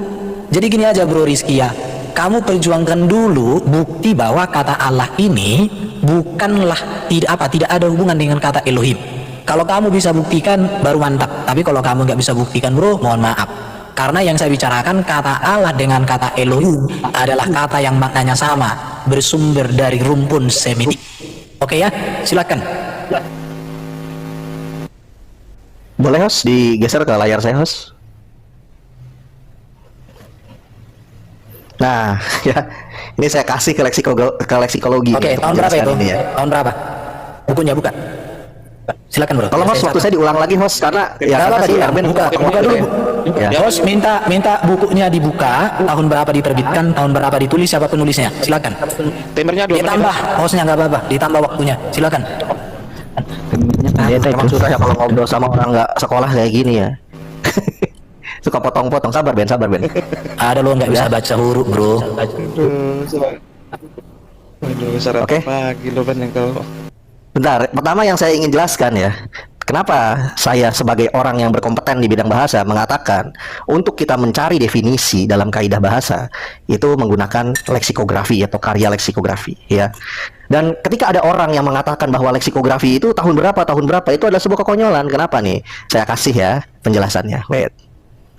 Bukunya tahun berapa? Leksikografi. Ben, bisa nggak Ben? Pernah diajarin etika nggak Ben sama orang tuanya Ben? Atau orang tua yang terlalu tolol Ben? Iya sabar. Aku mau catat betul. Sabar Ben, kita lagi nggak ditambal ban Ben. Kita lagi nggak ditambal ban. Kita ini lagi dialog ilmiah Ben. Ini bukan tambal ban. Ya ini forum ilmiah, walaupun virtual. Oke ya, bedakan Ben. Gitu loh. Biasakan itu. Di sini ketara banget orang yang nggak pernah ngobrol di kampus dan yang pernah ngobrol di kampus ini ketara banget gitu loh. Nah, kenapa saya menggunakan pijakan komus leksikografi ya? Komus leksikografi itu berbeda ketika kamu ingin mencari sebuah manuskrip. Kalau manuskrip memang dicari yang paling tua. Tapi kalau leksikologi itu dicari malah yang paling modern. Karena kenapa? Dia akan menyusun semua definisi-definisi dalam sebuah term atau diksi dari awal kata itu muncul sampai di zaman mutakhir di mana kamus ini atau leksikografi ini ditulis. Jadi dia akan memuat semua. Dan ketika kamu mengatakan itu plural, maka itu adalah sebuah generic name konteksnya. Maka harusnya ketika memang Allah itu artinya generik, maka di dalam Qomus Alkitabul Al-Muqaddas ya, karya Dr. Abuna Butrus Abdul Malik ya. Ini orang Kristen nih, orang Kristen Ortodoks Syriak nih ya. Itu harusnya pernah menuliskan bahwa kata Allah itu adalah apa? Adalah generic name. Tapi ternyata tidak, Ben, gitu loh. Tidak sesuai dengan imanmu dan harapanmu gitu loh. Saya buka di halaman ke 117 ya. Lihat, perhatikan baik-baik. Sorry, bukan 117, 107. Perhatikan baik-baik. Saya tahu kamu umat terjemahan. Ya, ini angka 107 ini. Ya, saya bacakan untuk kamu dan saya akan artikan karena saya tahu kamu buta selain huruf Latin. Allah hadza ismu al-ilah khalaq jami'a. Artinya apa? Allah hadza ismu al-ilah. Allah ialah ismu al-ilah. Nama sang Tuhan, khalaq jami'a, pencipta segalanya. Nah, pertanyaan saya yang kedua ya. Karena yang kedua nih, yang pertama kan gak dijawab nih sama Erben. Saya ingetin lagi, Erben, sebutkan sama saya definite artikel dalam kaidah bahasa Ibrani itu apa? Itu yang pertama. Yang kedua, berikan saya karya leksikografi dari yang paling kuno sampai mutakhir yang menjelaskan kata Allah adalah proper name. Sorry, maksud saya adalah generic name. Kalau proper name saya sudah tunjukkan dan ini dari kalangan Kristenan. Saya minta ke kamu dua pertanyaannya, dijawab. Ya, dijawab. Jangan kabur-kaburan, Ben. Jangan kabur-kaburan. Jangan sekelas level debater dunia maya gitu. Kalau saya debater dunia nyata kalau saya, gitu loh. Jadi nggak seperti kamu kualitasnya. Jadi pertama sebutkan pada saya ya. Yang pertama, definite artikel dalam kaidah bahasa Ibrani itu yang pertama. Yang kedua, kasih saya karya leksikografi yang menjelaskan bahwa Allah itu adalah generic name. Silakan, saya kasih waktu 39 tahun. Silakan. Oke. Kamus Al-Munjid dibuat pada tahun 1897, yaitu abad 19 oleh dua orang pendeta Katolik Roma, yaitu yang saya pakai bukan Kamus Al-Munjid itu, tapi Qomus dan Bernat Qomus Alkitabul Al-Muqaddas. Enggak. Saya enggak pakai Kamus Al-Munjid. Sorry. Bukumu tahun berapa? Ya silakan lanjutkan. Silakan lanjutkan. Tadi saya sudah sebutkan kok tahunnya. Tahunnya saya sudah sebutkan tadi. Ya, silakan. Kamu kenapa mencatat? Bentar. Saya lihat tuh. Ya, ini makanya kenapa saya malas dan Erben itu saya anggap recehan. Karena kenapa? Ketika saya tadi ngomong Qomus Alkitabul Al-Muqaddas, dia merujuknya Qomus Al-Munjid Bulughul Alam karya Luis Malik Al-Yasui dan Bernat Tutlini Al-Yasui. Maka botol Ben ini. Sorry Ben, kamu bukan kelas saya Ben. Dari bentar. Kamu siapa tadi bro? Saya mau cari namanya bro. Kamu siapa tadi? Kitab itu Ben. Oke deh host ya. Ben. Terserah kamu siapa. Kita apa bro? Karena menurut saya ini hanya kopi dan Erben sendiri yang bisa memberikan presentasi saya. Terima kasih. Kamu kok panik kamu? Panik. Ben. Ini panik ini. Kenapa panik? Oke, nih Ben. Kalau masalah tahun-tahunan Ben, kau murtad aja pindah Yahudi. Yahudi lebih duluan daripada Ben. Oh, ini kau pindah Yahudi masih berpijak kepada tahun. Udah saya jelasin loh. Kalau kita mau mencari definisi secara leksikografi itu bukan dilihat tahun tertua, bahkan dilihat tahun termuda. Mengapa demikian? Karena kalau tahun yang paling muda dia akan mencakup definisi dari diksi tersebut dari yang paling kuno sampai yang paling modern Ben. Jadi kamu udah logical fallacy Ben. Gitu loh. Jadi sorry ya, saya tidak tertarik nanggepin gitu loh. Tentang tambal yang so ahli teologis apalagi cuma lihat terjemahan. Maaf, Anda bukan kelas saya. Gitu loh. Enggak apa-apa, kau terlalu jauh. Saya jelas punya karya ilmiah Ben. Kamu searching di Google More Reski itu banyak jurnal saya yang terpampang di repository kampus-kampus Ben. Kamu bisa lihat title saya dan bisa lihat ini waktu saya sebentar ya host ya. Oke ya. Ini lihat saya ya, tidak tertarik kelahiran itu kan Oke, tambal ban. oke. Silakan dongeng saya nyimak. Oke ya, sebentar lihat ya. Ini saya Kak Ben, lu ngomong tahun-tahunan, mending lo murtad pindah Yahudi. Yahudi itu lebih Waduh. pertama daripada Kekristenan. Bang Kalau Liberty, masalah tahun-tahunan. Oke, Bang Liberty kita serahkan dulu ke Bang Erben Oke, dengarkan. untuk menjelaskan. Ya, saya nyalakan timernya ya. Silakan Pak Erben. Jadi gini, berbicara kata Allah ini tidak bisa dilepaskan dari sejarah. Semakin dekat peristiwa dan makna dengan sejarah, semakin teruji kebenarannya. Sama seperti air. Semakin dekat dengan mata air, semakin murni airnya. Semakin jauh dari mata air, semakin banyak kotoran yang kuning-kuning. Lihat ini, Allah bahasa Arab adalah kata yang berasal dari bahasa Arab yang bisa dimaknai sebagai Tuhan dan bisa sebagai nama sembahan. Saat ini kata Allah digunakan oleh umat muslim untuk menyebut nama Tuhan Islam dan seterusnya. Dalam ini nama Allah telah digunakan kaum Hanif dan masyarakat non-muslim bangsa Arab sejak masa sebelum Nabi Muhammad. Pada masa dahulu kata tersebut digunakan bersamaan dengan kata Allah. Ini ada referensinya bro. Ini referensinya dari mana? Ada di sini referensinya semua. Baru Nabi Islam Muhammad menyebut kata Allah untuk sebagai nama dari citra Tuhan dalam Islam dan menjadi pedoman untuk umat Islam dan seluruhnya. Umat Kristen Arab juga memakai kata Allah untuk menyebutnya sebagai suatu sosok ilahi. Ini ada referensinya. Saat ini kata Allah juga digunakan dalam pengertian yang mirip, meskipun tidak secara khusus oleh penganut Babisme, penganut Bahai, penganut Mandean, umat Kristen Indonesia, Malta, Yahudi Sefardi, Yahudi Misrahi, umat Sikh dan umat Kristen Malaysia juga menggunakan, meskipun hal tersebut menyebabkan permasalahan politik dan hukum. Saya bicara data. Jadi kata Allah itu sudah digunakan sebelum Nabi Muhammad, dan ini sepadan dengan kata Elohim. Makanya tadi saya minta datamu Rizky. Kau pakai abad 19 yang kita bahas abad 6, abad 5, abad 1. Jadi kalau kamu belajar sejarah, datanglah ke mata air. Jangan sampai kau di ujung. Udah banyak kotoran di situ Rizky. Gitu baru enak. Iya, semakin jauh dari mata air semakin banyak kotoran. Nah, ini lihat ini ya. Ini saya lihat ini. Oke, masih banyak waktunya Pak Erben. Iya. Oke ya. Jadi habisin dulu Erben. Oke, ini lihat etimologinya ada di sini. Etimologi kata Allah telah dibahas secara luas oleh para filolog Arab klasik. Ahli tata bahasa aliran dari bahasa menganggapnya sebagai salah satu bentuk secara spontan murtajal atau sebagai bentuk lah dari akar kata bahasa lih. Di sini ya semua ya. Akademisi lain yang menyatakan nama Allah ini dalam bahasa Semitik lainnya termasuk bahasa Ibrani Aramaik berasal dari dewa Kanaan El. Bentuk bahasa Arab sesuai dengan Allah adalah elah, tetapi untuk empatik elah. Kata tersebut ditulis elah. Ini data-datanya. Arab pra-Islam ini datanya ada ini. Variasi kata Allah ditemukan di dalam prasasti pra-Islam, pagan dan Kristen. Nah, ini ada sumbernya. Beberapa teori yang berbeda muncul mengenai peran Allah. Bayangkan di Kristen, ini lihat ya. Sebagian Kristen Arab saat ini tidak memiliki kata lain untuk Tuhan selain dari kata Allah. Kata Allah dalam tradisi Kristen Assyria di Mesopotamia, sekarang Irak, digunakan dalam liturgi bahasa Arab. Demikian juga gereja Syria dan gereja Koptik Mesir. Ini semua ada ini literaturnya, sumbernya. Orang Kristen Arab menggunakan istilah Allah Al-Ab untuk Allah Bapa dan Al-Ib untuk anak Allah dan Al-Ruh dan Al-Quds bagi Roh Kudus di dalam banyak ritual tradisi gereja. Contoh tradisi tanda salib, berdoa, memasuki ruangan ibadah, juga baptisan. Ini semua ada Rizky. Jadi makanya aku bilang tadi, kau ngomong menunjukkan buku kamus, tapi kamusmu itu lahir abad 20. Ampun, ngaku dokter, tapi buku abad 20. Ampun. Lebih bagus anak SD tapi cerdas daripada dokter rasa TK. Aduh, dokter rasa TK. Lato-lato lah kau. Mulutmu kok kayak patah ayam gitu. Iya, dokter rasa TK. Ampun. Terus yang menulis literasi kamu itu dia orangnya hidup di zaman tahun berapa? Dokter rasa TK. Mohon maaf, saya turun. Arab itu sudah lari dia. BTW Yesus nggak makan babi. Rizky, ayo Rizky, mana datamu? Lari dia. BTW Yesus nggak makan babi. Coba ganti layar saya host. Geser ke layar saya host. Oke, kau pakai data, hancur kau. Datamu tunjukkan tahun berapa bukumu. Oke, Pak Erben jangan dipotong dulu ya. Ini waktu Bang Rizky. Tapi datanya dibuka bukunya dulu.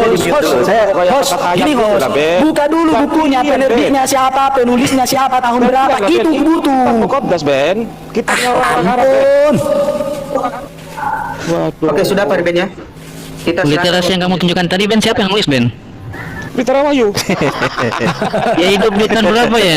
Berita sarapan pagi. Nih, ntar kawan-kawan, ntar dulu kawan-kawan. Saya mau jelaskan dulu ya. Kita kan di sini kan tadi Erben masuk kepada ya. Erben tadi masuk kepada mekanis ya, definisi. Berarti definisi kita berbicara leksikografi. Nah, saya sebenarnya padankan Erben di awal. Jadi saya nggak perlu menjelaskan leksikografi itu bagaimana penyusunannya. Jadi gini, dan ini yang nggak pernah masuk ke otaknya Erben. Saya bingung ini waktu kecilnya kayaknya kurang minum susu formula ini kayak gini nih. Jadi gini ya. Karya leksikografi nih yang seperti ini ya, nih yang seperti ini, lalu yang seperti apa Kamus Al-Munjid yang tadi kamu sebut-sebut ya, itu seperti yang di laptop saya. Buka isinya dong, aduh. Aduh, Isinya tuh. tapi namanya ada 3. Gak usah panik. Buka isinya, buka isinya. Kalau saya Tuhan Maha Esa. itu Superboy. Buka isinya. Dialog ilmiah loh. Kalau kamu potong kayak gitu, pasti kamu langsung di-kick sama dia. Aduh. Didis. Gimana Erben? Oke. Tajam kamu, Ben. Berani nggak kira-kira Erben kayak gitu loh. Kalau berani, saya hubungin Superboy untuk sediakan room nih. Kita pakai TM, meter, metode, dan manner, dan haram menggunakan 24 logical fallacy dalam dialektika. Saya tantang itu Erben kalau berani, kalau udah punya nyali. Gak usah nyata dulu deh, virtual dulu aja. Tapi ya Buka kamusnya, bro. Oke, aduh. Pak Erben, Orang pertanyaan anak SD aja nggak bisa dijawab kok Erben tadi itu. bentar. Ini aja, bos. Ini kayak gini. Dibuka dong datanya. Teman Muslim, tolong kondisi juga. Bukan, aku hanya minta dibuka datanya tahun berapa. Enggak, ini mau ini. Saya host. Enggak sih, kalau hostnya nggak sanggup, saya panggil host yang berkompeten nih, memang yang biasa ngadakan dialog ilmiah virtual, namanya Superboy atau nama lainnya William Palmer. Saya bisa hubungin dia untuk sediakan room. Erben berani nggak kira-kira? Kalau Erben motong waktu saya kayak tadi, itu pasti di-kick Erben. 3 kali melakukan itu pasti di-kick gitu loh. Gimana, berani nggak? Bang More mungkin begini. Mungkin bang ini Erben nggak berani dia untuk ke sana. Tapi kalau beliaunya yang datang ke sini gimana? Biar dia yang menjadi moderatornya. Oh, boleh. Oke, silakan diundang. Karena kan Erben tadi bilang di sini aja. Nah, Enggak, masalahnya gini. Enggak, kalau di hostnya di sini, berarti kan yang bisa nge-kick kan hostnya. Kalau di William Palmer di Superboy itu dia objektif. Ketika Erben motong waktu saya itu pasti langsung ditendang Erben. 3 kali melakukan itu pasti ditendang. Gini ya, Bang Rizky. Gitu. Bang Rizky juga harus. Dan yang kedua, bentar yang kedua. Ketika saya sudah menjelaskan seperti tadi bagaimana kaidah yang namanya definisi leksikal, bagaimana penyusunan leksikal, dia masih berkutat kepada tahun. Itu namanya circular of reasoning dan itu pelanggaran dalam dialektika. Atau reasoning atau pemikiran yang berputar-putar gitu loh. Dia seolah-olah tidak mau menerima kaidah ya linguistik yang benar. Dan itu pasti di-kick kalau hostnya itu Superboy gitu loh. Jadi kira-kira Erben punya nyali nggak saya tantang di situ? Datamu mana? Itu aja. Lagi data saya. Udah saya buka. Tahun udah kamu sebut berani tadi. nggak, Ben? Kalau kamu masih Ditantang lo, bermasalah Ben. gitu dengan itu kan tahunnya Ben, muda. berani nggak? Itu ditantang, Ben. Ya kalau kita mau bicara leksikografi yang paling muda itu yang dicari malah. Karena kenapa? Dia menuliskan definisi dari zaman purba sampai definisi di zaman modern. Nah, pada faktanya ya, di dalam karya leksikografi atau karya leksikal tidak pernah kata Allah didefinisikan menjadi generic name. Semuanya proper name alias ismu dalam bahasa Arab. Termasuk dalam KBBI gitu loh. Kecuali di Bible, di Alkitab. Jadi Erben masih mau balik lagi ke tahun berapa? Kamu kalau di Superboy kamu udah di-kick kamu. Ayo saya tantang kamu di Superboy. Bila perlu kamu ajak siapa? Jack Cita, ajak siapa lagi? 3 orang lawan 1 saya sendiri. Tapi di rumah Superboy, saya berani. Bila perlu kamu 10 orang sama teman kamu bahas ini sama saya berani lawan kamu sendiri. Tapi di rumah Superboy, saya tantang kamu. Kalau udah berani, silakan hubungin saya. Berani nggak lu, Ben? Oke?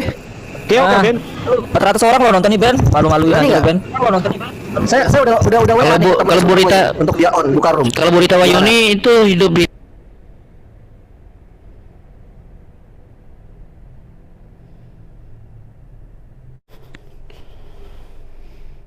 Oke, perhatikan ya, saya baca ini ya. Gantian Ini, Ben, bagian res. Dan kedua ya, Oke. Erben itu falasi, logical falasi yang kedua dilakukan Erben. Oke. Apa itu falasi? Yakni Erben tidak pernah menjawab apa yang saya tanya. Ada 2 itu pertanyaan saya. 1, ya definite artikel dalam bahasa Ibrani itu apa? Itu yang pertama. Yang kedua, tunjukkan sama saya karya leksikografi, mau yang diambil paling tua silahkan, tapi yang menjelaskan atau menguraikan bahwa kata Allah itu adalah generic name. Ini Itu, orang pendukung silakan pada baca Kan saya. ke bawah ini lo, bos mau Dan ditantangin kamu nggak berani tanya lo. tahun lagi, Ini, saya sudah menjelaskan. Udah. Maka ya memang kamu logical falasi. Oke, saya ngomong ya sekarang ya, bos. Ini aku ngomong atau gimana? waktunya Bang Rizky belum habis, Ben. Gimana, Bang Orang, Rizky? orang nggak dijalan-jalankan terus gimana? Atau kita serahkan ke Pak Erben untuk menjelaskan. Oke ya, saya akan kasih tahu sama kalian data-datanya ya. Ini ada data. Jadi Gini, saya mau kasih tanya kolom- sama hostnya. Bentar, saya mau tanya kasih sama kolom host. besar dong, kasih kolom besar. Hostnya ngerti 3M nggak? Saya mau tanya dalam dunia dialektika. Enggak usah ngajari host ini menurut saya ini host paling bagus. Udah mantap kau bro. Iya, makanya saya mau nanya nih. Iya nggak apa-apa. Jadi gini aja. Rizky, saya itu bodoh menghadapi. Gini lagi, bergantian dong. Udah. Itu kan dari tadi dia ngomong kok, aku mau ngomong ini sekarang. Aku mau ngomong. Mana ada logika palasi? Kau baru bilang dokter rasa TK, kau langsung nangis. Erben, lu ditantangin sama Bang Rizky. Oke.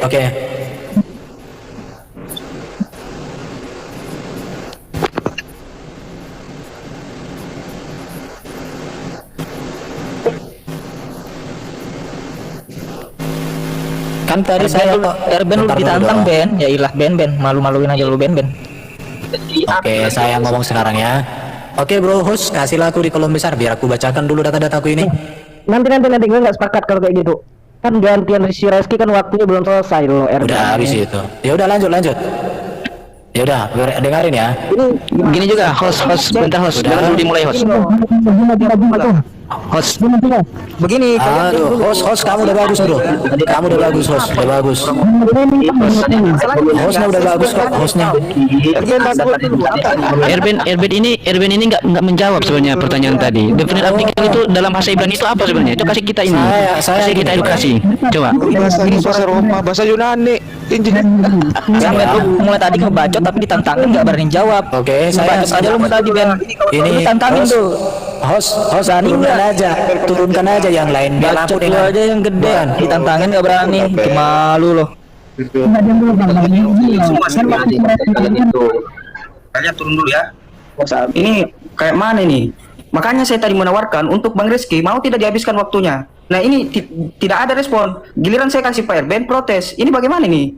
Bang Rizky mau tidak habiskan waktunya. Tadi masih ada sekitar 3 menit lebih. Kalau misalkan mau dipakai, silakan.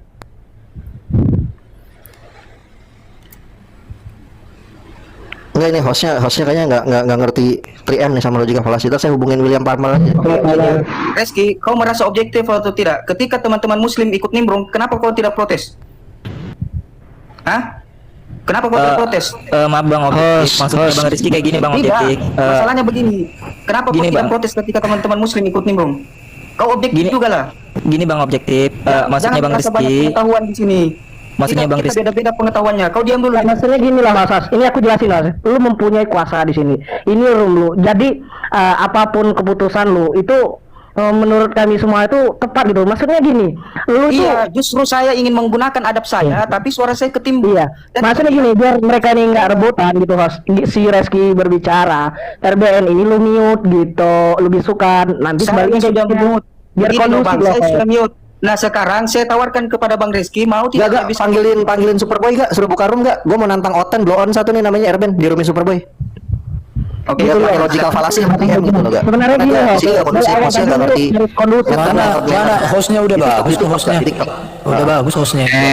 Erben mau cari ini dia, cari aman ya. Uji host. Saya jawab dong. Sekarang waktunya saya. Kalau lu sekolah itu cuma SD aja, nggak usah lu soal mau nantang si Rizky nanti. Oke, ada lagi yang mau bicara? Silakan. Begini ya, saya dan teman-teman di bawah mau mencari ilmu. Beberapa orang tidak ingin mencari menang kalah. Itu yang harus Anda paham. Kita di sini mau belajar. Kalau kalian ngomong, bagaimana kita bisa menyimak? Saya sudah katakan begini, host. Janganlah kita merasa kita punya pengetahuan. Kita di sini sama-sama. Ya begini host. Ya, host, silakan, Pak. begini ya. Ini kan awal dari datangnya Maulid Rizky kembali itu kan ketika dia menyebut nama Maulid Rizky tadi kan, yang membahas tentang masalah kata Allah. Nah, ketika kedua belah pihak ini udah berhadapan, kita ini sudah yang ada di sini juga itu diam, menyimak sebenarnya. Tapi ketika Maulid Rizky memulai dengan pertanyaan ketika menanyakan definite artikelnya dan kata Ibrani, setelah dijelaskan dalam bahasa Arab Allah itu bahwa alif lam itu adalah kalau dalam bahasa Arabnya itu adalah ma'rifah, isim ma'rifah. Oke, Pak. Nah, ketika Itulah gunanya kita timer supaya Bang Rizky bisa memberikan tanggapannya pada saat waktunya dikasih gitu. Karena kalau misalkan waktu Pak Erben Bang Rizky bicara dan sebaliknya, ini poinnya di mana? Nggak ada yang bisa. Masalahnya, begini Bang. Masalahnya dari tadi si Erben itu kan motong-motong. Gitu kan, Ya, ketika begini, Pak. ketika Bang Boleh menjelaskan tentang proper name kalimat Allah itu yang kemudian dijadikan sebagai ismu kan? Oke, baik, Ismu begini. Allahu huwallazi ja'alakum jami'a kan seperti itu. Masih ada di bawah. Nah, silakan Bang Hanif atau Pak Arif Reha, ketika Bang Arif atau Pak Hanif merasa bahwa mampu memoderatori, silakan saya jadikan moderator. Gimana? Tidak, nggak seperti itu. Oke, setuju Enggak nggak? apa-apa. Oke, silakan Bang Arif atau Bang Hanif ini. Bang Arif saja, Bang Arif. Jangan saling motong ya. Iya. Ya, Kalau Leo ini sebenarnya apa ya terlalu lama kayaknya. Jadi 3 menit lah paling tidak. Oke, jadi begini Bang Arif, persoalan waktu, mekanisme di Komal ini saya serahkan ke Bang Arif. Gimana? Setuju teman-teman? Iya, berarti saya berhak untuk nanti memotong atau gimana ini?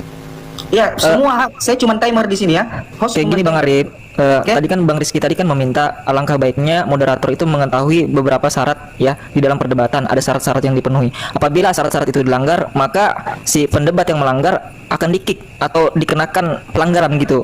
Nah, jadi kita tahu ini narasi perdebatan itu berjalan dengan alur yang baik gitu. Nah, sedangkan Bang Rizky menanyakan ke host, Bang Objektif, yang nggak tahu itu aturan-aturan sebagai moderator yang sebagaimana mestinya. Nah, itu Bang Arif, Bang Rizky tadi itu. Artinya ketika nanti ada salah satu peserta yang memotong kesempatan yang diberikan oleh peserta lain, saya bisa interupsi kan? Atau Bukan masalah memotong Bang Arif. apa Bukan timernya masalah- waktunya bukan masalah diulang dari awal lagi. Hukum narasumbernya masih ada di bawah. Jadi begini ya, saya serahkan kepada Bang Arif selaku salah satu tokoh yang sering ikut dalam dialog. Nah, saya pikir teman-teman harus sepakat ketika Bang Arif mengkick atau memberikan mute terhadap salah satu peserta, kita harus terima. Karena Komal ini sepenuhnya diatur oleh beliau. Sepakat kan? Oke? Oke, dengan persyaratan Bang Arif harus menyanggupi yang kita yang ada di sini. Kita ada di sini ini, kita akan menyimak, kita mengambil faedah dari ilmu yang akan mereka berikan kepada kita secara diskusi. Jadi kita yang di sini ini, kita yang di sini menyimak. Jadi kalau seandainya ada kayak Erwin tadi selalu memotong penjelasan Rizky ketika di waktunya, itu harus ada ketegasan dari moderator untuk memberikan sanksi atau apalah buat si yang memotong pembicaraan. Mengurangi rasa hormat berhubung karena masih ada dua-duanya narasumber kita di atas. Oke, kita sepakat ya, kita moderatorkan Bang Arif, kemudian kita naikkan dan alur dialog ini itu ditentukan oleh Bang Arif. Sepakat? Oke. Tapi apa pertanyaannya, apakah pemateri narasumber di bawah itu bisa bersedia untuk naik lagi? Oke, saya mute ya. Saya hanya berhubungan dengan waktu dan persoalan mekanisme dialog ini itu diatur oleh Bang Arif. Dan tolong teman-teman muslim yang lain cukup menyimak. Oke? Tadi gua revisi di situ saya nggak ngerti. Gitu loh. Bukan tidak mengerti, masalahnya begini. Saya dari tadi berbicara, suara saya ketimbun sama soundcard. Oke, Bang Arif, silakan. Saya cuman berfungsi sebagai timer. Silakan. Iya, bebas sih. Mau dipikir bebas. Mau dipikir nih Ben, lu dengar nih Ben. Mau dipikir bebas boleh. Ini Erben juga masih ada di sini. Lu bisa ngomong aja, gua speakerin juga. Bang More, suaranya kecil Bang More. Bang More suaranya yang lain turun aja bro. Aku dengan Rizky gini. Aku dengan Rizky aja di atas bro. Saya orangnya fairnya saya nih. Gak usah nih. Aku dengan Rizky dengan kamu bro. Tapi semua berbasis data itu aja. Nah ini kasih aku di kolom besar biar ku jawab sini. Oke deh. Sebentar dulu. Saya diberi oleh host untuk menjadi moderator. Sekarang dikasih ini bro. Bang Arif tadi logika falasi kan? Iya. Jumlahnya pakai jumlahnya 5 bro. Strawman, red hearing, ya. Komannya 5 aja bikin bro, jangan 9. Bentar dulu. Lu kayaknya panik banget gitu kalau gua pakai kaidah-kaidah debat intelektual, kok kayaknya panik gitu loh. Di sini gini, saya mau ngeladeni debat kalau meter dan mannernya itu jelas, itu yang pertama. Yang kedua, logical fallacy aktif, ya. Karena kenapa? Ketika sebuah hal yang sudah dijelaskan, ya, lalu diulang, itu namanya circular of reasoning, dan itu logical fallacy dalam dialektika haram. Saya nggak mau ladenin itu, gitu loh. Oke, deal, pakai aturan itu. Ya kalau Erben nggak tertarik, ya berarti memang bukan kelasan saya, gitu. Oke. Ya tanya dulu Erben ya. Erbennya berani nggak pakai aturan logical fallacy sama pakai 3M tadi? Gimana? Aduh, Rizky, kamu itu bagi saya dokter rasa TK. Jadi nggak usah lagi, langsung aja materinya. Jangan nyerang sebentar. Sorry, saya nggak biasa nggak pakai aturan. Mohon maaf. Saya bukan debater online. Oke ya? Ya udah, sekarang kita lanjut aja yang tadi. Gak usah bilang. Saya ini orangnya tertib. Yang penting kau tunjukkan data. Enggak, Tahun berapa data? Listening nggak Ben? Kamu ngerti Enggak ngerti aku itu. Enggak ngerti aku itu. Enggak ngerti aku, enggak ngerti apa. Oh ya sudah, udah deh kalau gitu. Oke. Oke deh Bang Arif, makasih deh. Memang bukan Oke, level saya. lari kau kan? Kamu sama debater online aja deh kalau kayak gitu. Udah, kau lari. Kenapa kau kabur? Bukannya kabur ya jadi. Ya udah, ayo host. Ya kalau Langsung jalankan aja saya waktunya. Kamu ngerti 3M dan ngerti 24 Enggak usah pakai 3M atau apa itu. Udah, ayo datamu keluarkan sebanyak-banyaknya. Itu aja, aku di situ aja. Kau lari gimana sih? Ini aku selesaikan narasiku bro host ya. Ini yang saya maksud ya. Udah jangan kalau tidak ada. Oke, siapa yang mau di atas? Jadi tadi esensinya. Sebentar dulu Ben. Iya. Misalnya Aku Ben kasih belum ada tahu. lawan Ben. Iya, tapi aku kasih tahu sama semua orang. Urusan saya dengan Rizky adalah bahwa kata Allah di dalam Kristen itu sudah digunakan oleh orang Kristen sebelum Muhammad. Jadi kalau ada orang bertanya kenapa orang Kristen memakai kata Allah, karena kata Allah itu bukan milik Islam, tapi milik bangsa Arab dan semua orang bisa menggunakan. Itu tadi narasinya. Jadi Rizky naik ke atas karena saya katakan aku udah pernah dialog dengan Rizky tentang penggunaan kata Allah dan saya tunjukkan data-datanya dan Rizky akhirnya setuju bahwa kata Allah itu bukan milik Islam. Oke, sekarang saya bacakan ini data. Sebagian besar apa sebagian Kristen Arab saat ini. Bentar. Bang Rizky tadi mengajukan persyaratan, di mana persyaratan itu Anda harus penuhi. Apabila Anda lebih tidak dari sanggup, situ saya penuhi. Anda tidak sanggup sebagai debater. Loh, Ben. bayangkan Itu makanya biar Bang kalian tahu Bang Rizky tadi nggak mau. tenang. Lu nggak menyanggupin persyaratan Dengarin itu, ya, Erben. dengarin ya. Lu paham nggak ya? Saya dengarkan ya.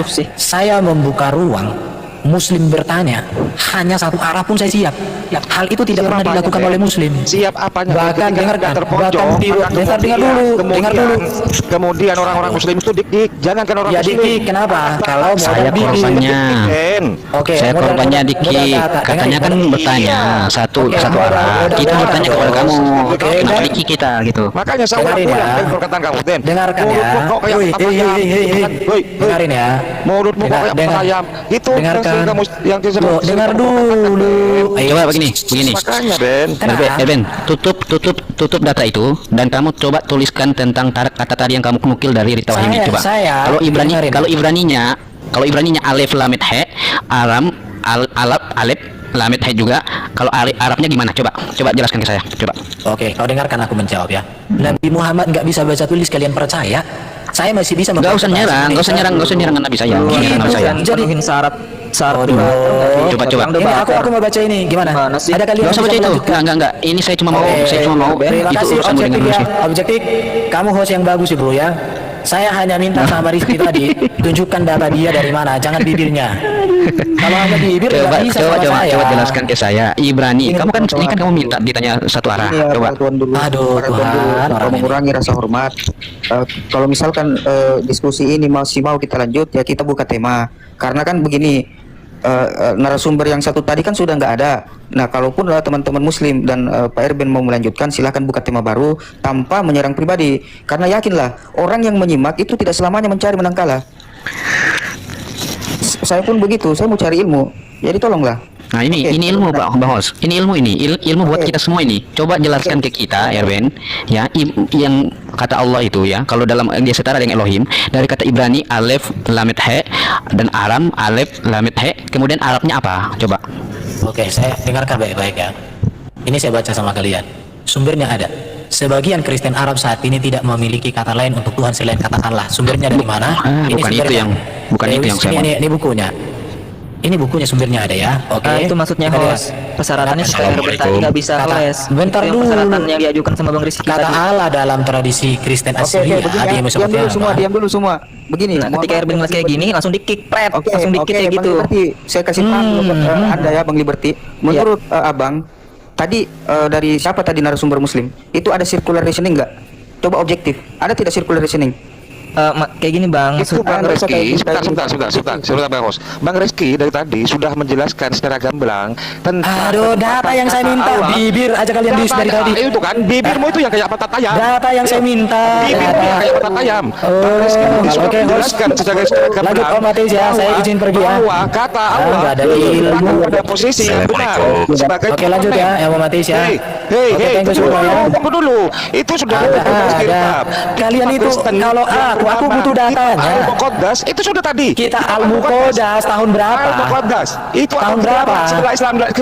Oke, sekarang saya punya manuskrip yang sebelum Nabi Muhammad sudah memakai kata Allah. Orang Kristen. Membenarkan bahwa modalmu bibir lato-lato juga kau.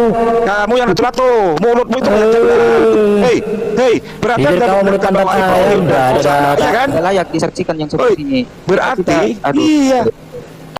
Baik teman-teman yang dikasih oleh Tuhan, kita sudah menyimak dari awal hingga akhir bagaimana diskusi ini berlangsung dengan luar biasa. Anda dapat memitik apa yang menjadi poin untuk teman-teman sendiri. Tidak perlu kepanasan, tidak perlu baperan, bahkan Anda harus menjadi orang cerdas di dalam memahami segala sesuatu. Anda boleh beragama, Anda boleh berkeyakinan apapun, tapi Anda harus pintar dan tahu dari mana asal muasal agama Anda dan bagaimana penentuan-penentuan di dalamnya, dan bagaimana kita dapat memahaminya secara sejarah dan juga dari mana literatur-literatur yang dibukakan. Tentu runut semuanya dan dapat dipertanggungjawabkan. Kalau kita bisa mendengar dan melihat dengan jelas dan detail teman-teman dari perdiskusian yang ada ini, maka kita lihat bagaimana ustadz tersebut mutar-mutar dalam mencari literatur dan mempertanggungjawabkan apa yang dipertanyakan. Tentu apa yang disampaikan oleh apologetik Kristen tersebut sudah sangat luar biasa, mampu menjawab. Tetapi apa daya bahwa cara pandang, perspektif yang digunakan oleh kedua belah pihak itu berbeda. Maka tentu dari segi pemahaman Kristen itu sudah tepat, tetapi dipahami dengan cara pandang Islam, maka semuanya menjadi berantakan. Oleh karena itu, kalau kita kepengen belajar tentang Alkitab dan seluruh yang dipertanyakan oleh sang ustadz tersebut yang sering selama ini membahas Alkitab, maka sebenarnya sudah sangat jelas. Yang diperlukan adalah dia mau mengakui kebenaran dalam Alkitab yang berdasarkan sejarah pada zamannya yang berbeda dari tradisi Islam atau Quran atau keyakinan dari sang ustadz tersebut. Maka kalau dipakai dengan dipahami dengan logika yang sangat terbuka, maka ada banyak orang yang akhirnya dicerdaskan melalui video tersebut. Kalau mereka tidak mau belajar, maka mereka terus buta. Tetapi kalau mereka dapat melihat bahwa ini ilmu untuk mereka, maka mereka dapat disegarkan pikirannya dan akan melihat kebenaran yang sejati itu, bukan kebenaran yang dibuat-buat, hanya modal dipaksakan, diklaim, tapi kebenaran yang sudah terbukti dari dahulu hingga sekarang, mampu membawa orang kepada kebenaran yang sejati. Semoga ada banyak orang yang dicerdaskan, karena dengan melihat fakta yang sudah banyak tersebar, itu dapat mencerdaskan Anda dan dapat menilai bahwa keyakinan Anda apakah itu tepat. Saya percaya bahwa Kristus melampaui semuanya. Kita sebagai apologetik Kristen hanya diberi kuasa oleh Tuhan untuk memberi pertanggungjawaban. Selebihnya biarlah Tuhan yang mengerjakan bagi setiap orang. Sampai di sini video saya teman-teman. Semoga Anda cerdas, tidak perlu kepanasan. Jangan lupa untuk mendukung dengan cara subscribe, like, komen, dan share. Sampai ketemu di video selanjutnya. Bye-bye.